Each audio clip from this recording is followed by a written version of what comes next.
two of the candidates who've been discussed as potential challenges for you. One is Russ Feingold, who you ran against before, and Ron Kind. Would you like, of those two, who would you like to run against? Well, either way, it's going to be the same race. I'll be asking the same question.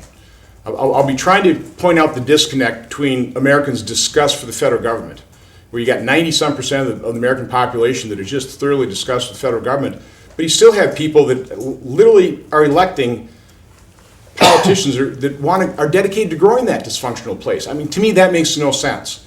There's a real intellectual disconnect there.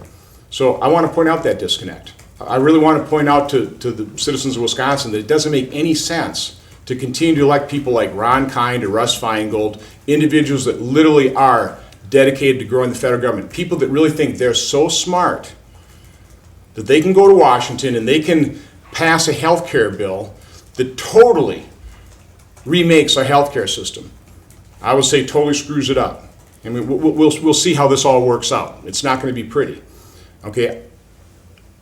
Why do you continue to elect people with that level of arrogance that they really think they've got the solutions to solve everybody's problems? I mean, take a look at what's happened in this country. We've spent, since the mid-'60s, $16 trillion on war and poverty. $16 trillion. Now, it's just slightly less than our total national debt, the debt burden we're going to pass on to our kids and grandkids. And then ask yourself a question. Did it work?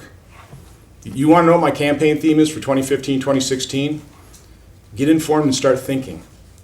I'm asking people to think. I'll give them information, I'll try and tell them the truth, and then all I'm asking, you don't necessarily agree with me, but boy, please think.